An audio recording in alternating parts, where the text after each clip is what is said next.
Olá, concurseiro, concurseira da Grande Cuiabá e de todo o estado de Mato Grosso. Grande oportunidade que surgiu esta semana, concurso da Prefeitura de Várzea Grande, mais de 2.000 cargos e o efetivoconcursos.com.br vai aparecer na sua tela aí, sai na frente mais uma vez. Vamos oferecer um curso que vai abranger praticamente todos os cargos, certo? Português, informática, estatuto do servidor público civil e alguns cargos também que terão a disciplina de matemática, perfeito? Então vem com a gente, vamos jogar duro porque vaga tem demais. A sua preparação deve ser voltada especificamente para isso, e com a nossa equipe de professores você verá que a sua preparação, como eu disse, terá um upgrade, terá uma melhora devido à nossa experiência. Perfeito? Vamos então, lei número 1164 de 91. Vamos a uma rápida apresentação.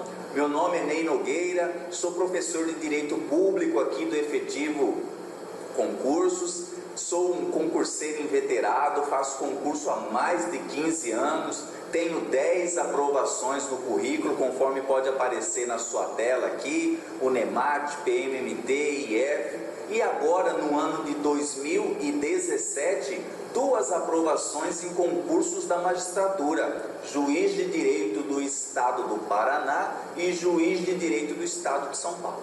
Perfeito? Então vou colocar à disposição dos senhores a minha experiência e vamos trabalhar o estatuto de forma que o quê? De forma que a gente tenha condição de matar todas as questões que aparecerem.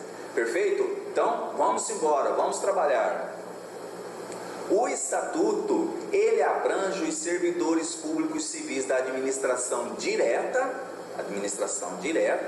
quando que a administração é direta? Quando é prestada pelo próprio ente, o serviço público, né? Então, o município, ele presta alguns serviços na área da saúde, na área da segurança pública, na área da educação.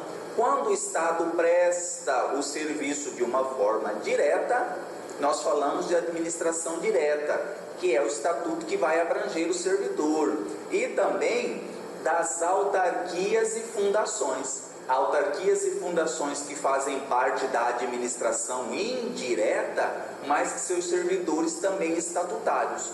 Vamos fazer a primeira consideração. Quando você pega um edital e olha, e a pessoa ela começa a analisar e ver lá, eu quero saber se esse servidor tem estabilidade após 3 anos de efetivo exercício, certo? Se ele adquirir a estabilidade após 3 anos de efetivo exercício, é porque ele é um servidor estatutário, No outro giro, de outro lado, se ele for um servidor seletista, regido pela CLT, Consolidação das Leis do Trabalho, ou Consolidação das Leis Trabalhistas, como preferem alguns doutrinadores, então ele terá sua carteira assinada, será chamado de empregado público. Sempre que você ouvir a expressão empregado público, é porque esse agente público, ele trabalha para uma sociedade de economia mista ou para uma empresa pública. Perfeito? Então, feitas essas considerações, vamos à tela de novo. O estatuto abrange os servidores públicos da administração direta, autárquica e fundacional do município de Várzea Grande. Perfeito? É a primeira consideração que você deve ter, porque sendo um servidor da administração direta, de autarquia ou de fundação, isso quer dizer que ele é um servidor estatutário que detém estabilidade após o prazo de 3 anos. Perfeito? Vamos prosseguindo. A administração direta, como eu acabei de dizer, constituída pelos próprios entes estatais, União, Estados, Distrito Federal e municípios. Olha só, coloquei aqui, vamos à tela de novo, fazer esse estudo bem interativo, de forma que você tenha condições de pausar, voltar um pouco o vídeo, assistir de novo, clicar, e caso persista alguma dúvida, entre em contato ali pelo nosso site, aqui na parte de contato, fale conosco e tire a sua dúvida, perfeito? Então, a administração direta, nela ocorre o fenômeno da desconcentração das atividades. O poder, ele é diluído dentro da mesma estrutura. Qual é o exemplo legal que nós vimos disso? O exemplo legal, olha aqui, ó, coloco na tela para você. União, lá na parte de cima, abaixo da União, os ministérios, abaixo dos ministérios as secretarias, abaixo as superintendências nos estados e abaixo as agências nas cidades. Então veja que isso aqui é um exemplo de desconcentração. As atividades são diluídas dentro do próprio ente. Então, por exemplo, vamos fazer uma analogia com o nosso concurso que faremos. A prefeitura de Várzea Grande, né, tem o município, que é a pessoa jurídica, que é o ente, essa que tem personalidade jurídica, né? E nós temos ali os cargos de secretaria de Educação, Secretaria de Saúde, Secretaria de Mobilidade, Transporte Urbano, todas aquelas secretarias. Abaixo das secretarias, nós temos os outros órgãos públicos, que são os órgãos de execução, agência de fomento, por exemplo, uma agência de atendimento, do ganha-tempo e por aí vai. Então veja que a desconcentração é a diluição do poder dentro da própria estrutura. Sempre que falarmos de desconcentração, vamos marcar novamente, nós estamos falando de órgão público. Veja, estamos falando de órgão público. Órgão público tem personalidade jurídica? Não. Órgão público não tem personalidade jurídica. A teoria que adotamos no Brasil é a chamada teoria do órgão. Então, essa teoria fala o seguinte, fala que os órgãos, assim como no corpo humano, em que cada órgão tem uma função pré-determinada, os órgãos públicos também terão esse tipo de função. Então, tem órgãos de direção superior, temos órgãos de assessoramento, temos órgãos de execução e por aí em diante. Então veja, órgão público não tem personalidade jurídica. Quem é que vai responder pelas condutas, pelas ações ou omissões do órgão público? O próprio ente estatal, o município. Tem uma questão que cai muito em concurso municipal que diz o seguinte: um cidadão fulano de tal foi na Câmara dos Vereadores, por exemplo, foi resolver algum problema, ele deixa o veículo estacionado na garagem, no estacionamento da Câmara dos Vereadores, entra lá nessa repartição pública para resolver algum problema, e aí esse veículo dele é furtado. De quem é a responsabilidade para indenizar? E aí vem opções: da prefeitura, da Câmara dos Vereadores, do prefeito, do presidente da Câmara dos Vereadores ou do município do qual aquela Câmara faz parte. Acabamos de ver que órgão público, a Câmara, ela não tem personalidade jurídica. Então, a atribuição, a responsabilidade, quem deverá indenizar aquele cidadão que sofreu aquele dano vai ser o município. Por exemplo, se fosse em Várzea Grande, no nosso exemplo aqui seria o município de Várzea Grande. Perfeito, vamos à tela de novo. E abaixo dos órgãos públicos, nós temos aqui os agentes públicos, né?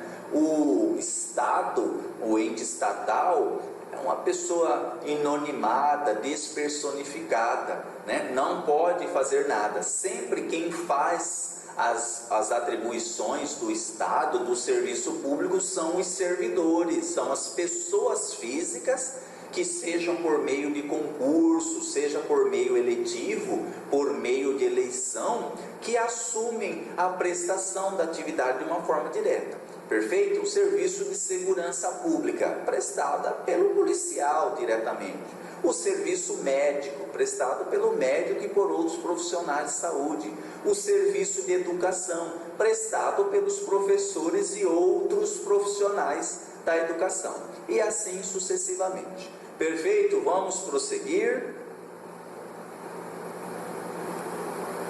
Administração indireta. Vamos trabalhar nesse curso da seguinte forma: trabalhamos o estatuto, mas como o estatuto ele faz remissão a outros ramos do direito, vamos trabalhar também essas outras partes, perfeito? Então, por exemplo, falamos agora há pouco sobre a abrangência do estatuto para os servidores da administração direta, autárquica e fundacional. Administração direta das autarquias e das fundações municipais de Várzea Grande. Mas a sua prova pode fazer alguma pergunta a respeito da diferença de administração direta e administração indireta. Então eu gosto de explicar nos estatutos essa diferença para que você não tenha dúvida e marque com certeza a opção correta. Então a administração indireta, sempre que falarmos de administração indireta, tem uma palavra que nós precisamos ter em mente, é a chamada especialidade. Especialidade. Então veja, o ente público, ele presta o serviço de uma forma direta, né? Quando é por meio dele mesmo.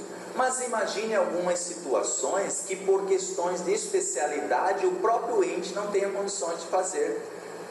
No nosso exemplo do federal, nós temos o serviço público da educação, que é o quê? Prestado pelo MEC, né? O Ministério da Educação e Cultura, que gerencia isso.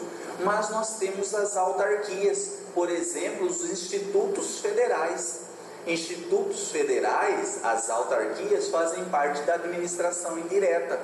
As fundações públicas, fundações, universidades federais, por exemplo, a própria UFMT, que fará o concurso, será a organizadora do nosso concurso, FUFMT, Fundação Universidade Federal do Mato Grosso. É uma fundação pública, faz parte da administração indireta. Banco do Brasil, uma sociedade anônima, trabalha com atividade econômica, faz parte da administração indireta. Caixa Econômica Federal, empresa pública, faz parte da administração indireta. Então, tenha na sua mente bem claro que a administração direta, quando o serviço público é prestado pelo próprio ente.